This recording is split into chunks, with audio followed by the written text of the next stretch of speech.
예, 안녕하십니까. 민법교수 유병태입니다.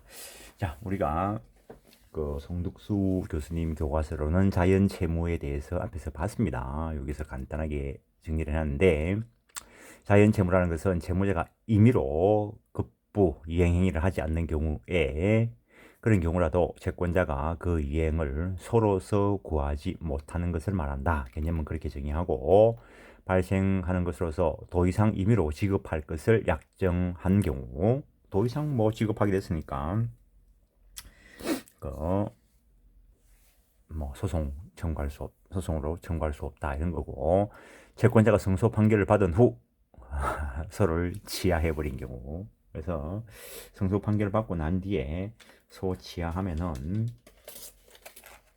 곤란한 경우가 발생을 합니다. 어차피 뭐 승소 판결을 받았으니까 확정 뭐 받고 뭐 있는 게 낫겠죠. 물론 뭐 피차 또 어떤 뭐 인간적인 관계에서 뭐 서로를 지하해야 되는 경우도 분명히 있을 수 있기 때문에 뭐 교과서에서 이미 그런 것들이 있는 거죠. 채권은 존재하고 있는데도 채권자가 패소 판결이 확정된 경우, 채권자임에도 불구하고 소송 진행을 잘못하면 패소 판결 받을 수 있습니다. 동일 소송물에 대해서는 패소 판결 받은 자가 그 소송을 제기하면은 기각받습니다. 청구 기각.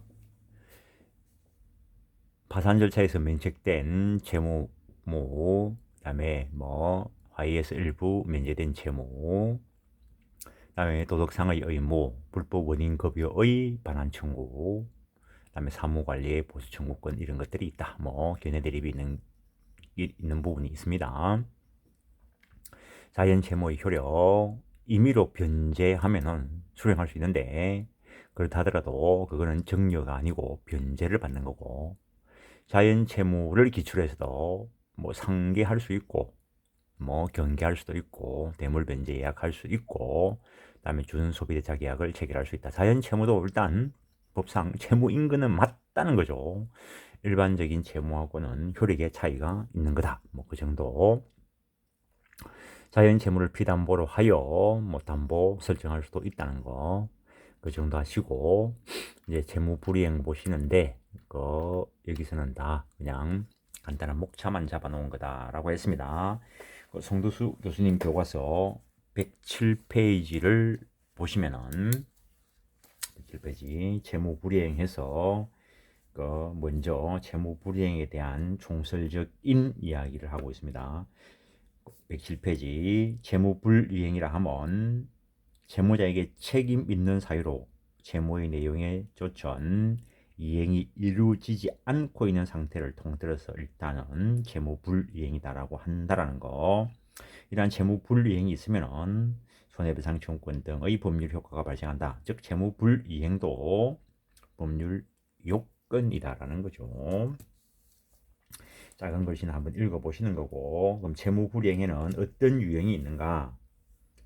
민법은 채무 불이행의 모습에 관하여 한편으로 채무의 내용에 조천 이행을 하지 아니한 때라고 포괄적 규정을 하고 있으면서, 다른 한편으로 별개의 조문에서 이행지체, 이행불능이라는 구체적인 유형에 대해서도 별도로 규정을 두고 있습니다. 그랬을 때 이번 목차, 그러면 이 390조는 일반 조항성의 의미를 가지는가?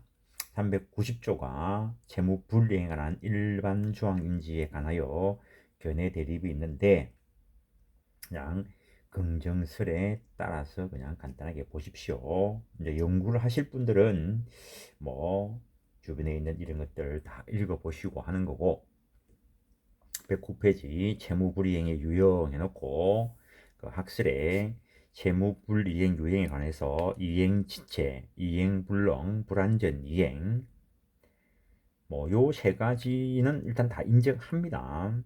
이거 외에도 다른 유형을 인정할 것인가에 대해서 논의가 있다는 겁니다.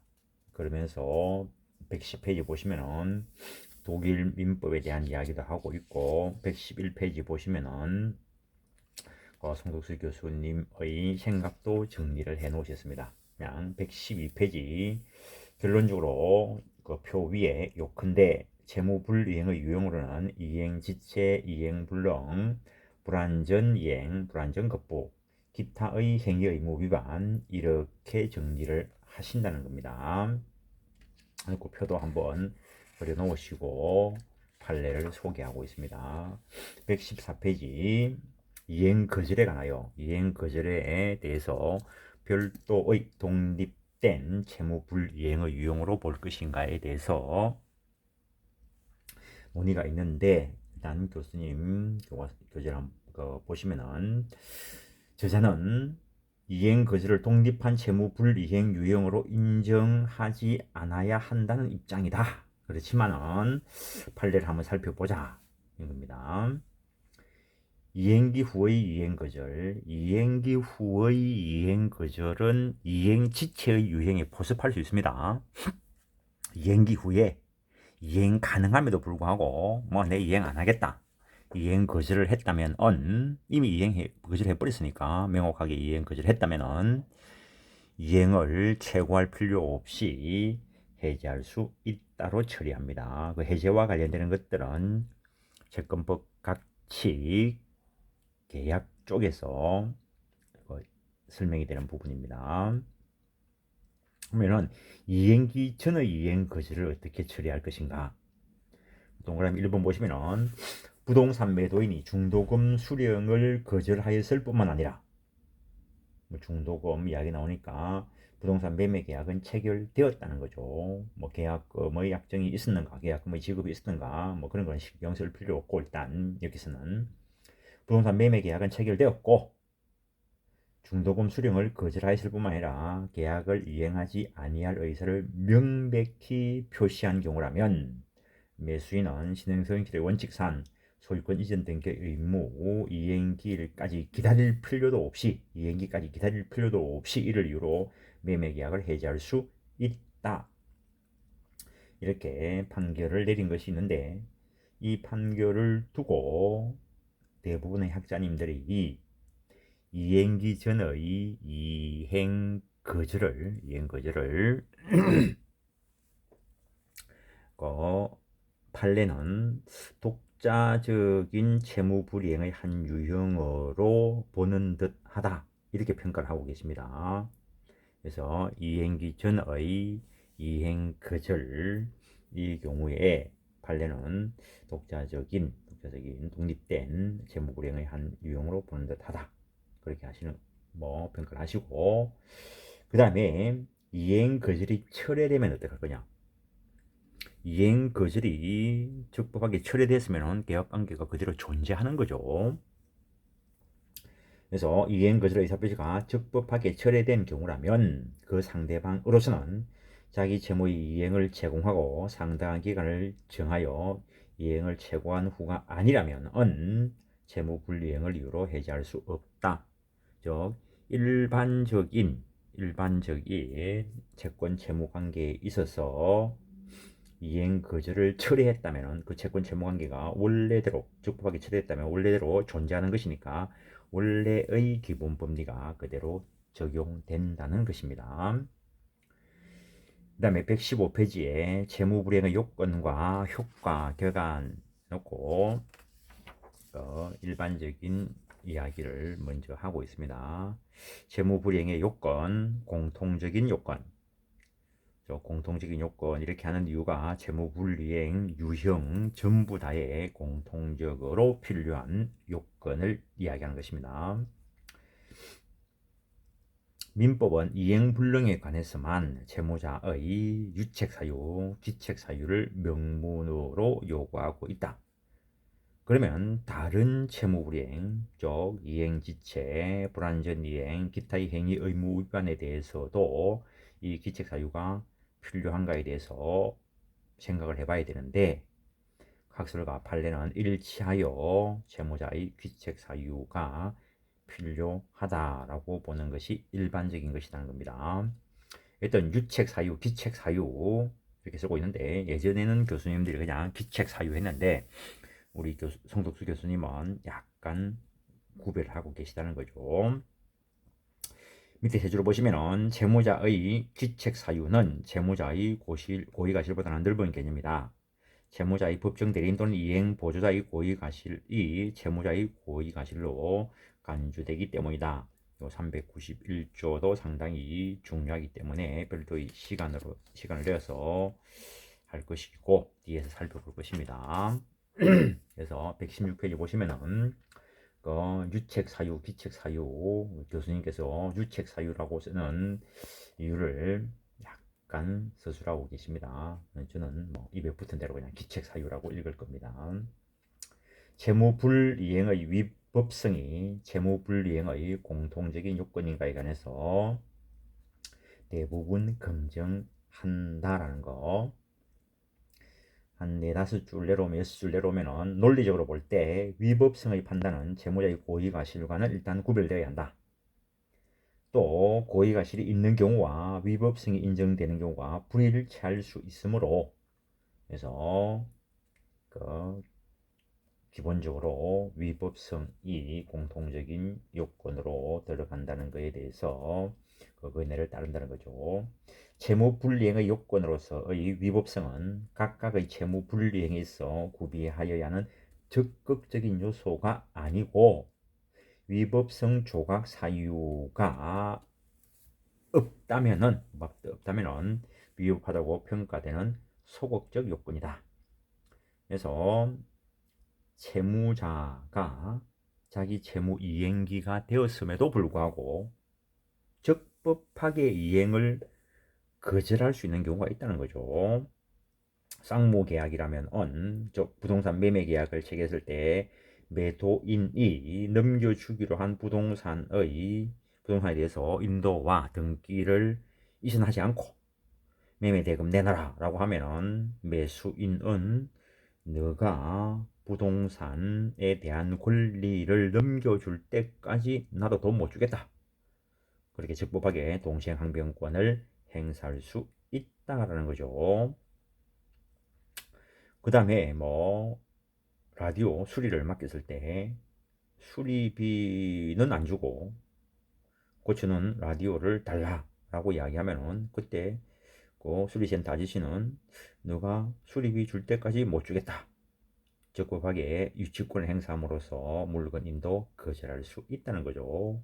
기한이 남아있으면 기한 유예를 주장하면 되고 또 다른 긴급 피난 등의 위법성 조약 사유가 있다면 그것에 의해서 적법하게 거절할 수 있는 권능이 있다면 위법성이 없다라고 평가할 것이라는 겁니다. 민법 교과서 특히 이제 교수님들 교과서는 이렇게 장황하게 늘어서 놓지만 이렇게 장황하게 늘어서 놨다 하더라도 다른 쪽의 법리가 이해가 안 되면은 몽땅 외워야 될 것처럼 아마 보일 겁니다. 근데 민법 교과서를 이해하기 싫다고 외워서 어떻게 해보겠다. 불가능하겠죠. 모르죠. 또 한 200쯤 되면은 한 5,000페이지 되는 민법 교과서도 다 외울란지 모르죠. 근데 외우는 거는 또 별로 의미 없습니다. 연결 관계가 파악이 안 되면은 외워봐야 별 볼 일 없지 뭐. 자, 117페이지 개별적 요건 채무불이행이 성립하려면 각각 채무불이행 유형에 따라서 그 유형에 특유한 요건을 갖춰야 된다. 당연하죠. 이행지체라면 이행기가 도래하고도 이행이 가능함에도 불구하고 이행하지 않아야 될 것이고 이행불능이라면 계약 체결 후 후발적 불능이어야 될 거고 불안정 급부라면 일단 이행을 했는데 그게 완전하지 않아야 될 것이고 그런 기타의 요건들은 각각 개별적으로 가서 살펴볼 것이고 이러한 채무불이행 요건이 구비가 되었을 때 그 효과로는 어떤 것이 있는가? 일반적으로 다른 문헌들을 보면은 채무불이행의 효과로서 이행강제권과 손해배상 청구권 또 해제권, 해지권 이런 것들이 발생한다고 들고 있는데 이 교수님께는 강제이행은 채권의 일반적인 효력이지 채무불이행의 효과는 아니다. 참 어쨌든 약간 미묘한 차이가 있지만 그렇게 볼 수도 있죠. 채권의 효력이지 불이행의 효력은 아니다. 어쨌든 그 다음 단락을 보시면은 채무불이행의 가장 중요한 효과는 손해배상 청구권이 될 것이고 그래서 채무불이행 파트 말미에서 손해배상과 관련돼서 별도로 설명을 하고 계십니다. 그리고 118페이지에 보시면은 그 채무불이행의 요건에 대해서 이렇게 표를 그리고 계신데, 표가 나오면은 외우려고 하지 마시고 그냥 내가 공부한 거 제대로 이해했나 그런 걸 가지고 한번 살펴보는 정도. 자, 채무불이행의 유형별 검토라고 해놨는데, 자, 채무불이행에서 먼저 이행지체, 채무가 이행기에 있고 그 이행이 가능함에도 불구하고 채무자가 그에게 책임 있는 사유로 채무 내용에 따른 이행을 하지 않는 것을 말한다는 거. 그래서 이 의의를 풀어보면은 요건, 채무 이행이 가능할 것, 이행기가 도래했을 것. 그럼 이행기 도래했을 때 언제부터 지체 책임을 지는가? 확정기한부라면은 기한이 도래한 때부터 책임을 진다라고 해놨는데, 엄밀하게 이야기하면은 지체가 되는 것은 다음 날부터죠. 도래한 다음 날부터. 그다음에 뭐 예외를 하는데, 지시채권, 무기명채권, 이거는 소진이 증서를 제시하여 이행을 청구한 때 그 다음부터 지체가 되는 거고, 추심채무, 이거는 기본적으로 채권자가 추심을 했을 때, 즉 추심 청구, 이행 채굴을 했을 때 그때 이행하지 않으면 지체가 되겠죠. 쌍무계약에 동시행 관계가 있는 경우, 동시행 관계에 있을 때는 동시행 항변권으로 적법하게 거절할 수 있기 때문에 자기 채무 이행 또는 이행 제공을 하고 해야 상대방이 지체에 빠지게 될 것이고, 그다음에 확정기한, 불확정기한 이것도 법률 용어죠. 민법 총칙에서 공부하는 거죠. 기한이다라고 하는 것은 법률행위의 효력 발생 여부를 확실히 도래할 때에 맡긴 것을 기한이다라고 이야기하는데, 그 도래할 때가 딱 정해져 있으면 확정기한, 한 달 뒤, 두 달 뒤 이러면 확정기한이 되겠죠. 불확정기한이라는 것은 기한으로서 도래하기는 반드시 도래하는데 언제 도래할지가 미정인 거, 그걸 불확정기한이라고 하는 거죠. 예, 근데 뭐 첫눈 오는 날 이랬을 때, 불확정 기한 본 경우에는 채무자가 기한이 도래했음을 안 때 지체 책임을 진다. 채무자가 몰랐다 하더라도 채권자가 이행을 하고 채고하면은 뭐 그때부터 지체가 될 것이고, 소멸이슈 기산하고 기본적으로는 약간 차이가 있습니다.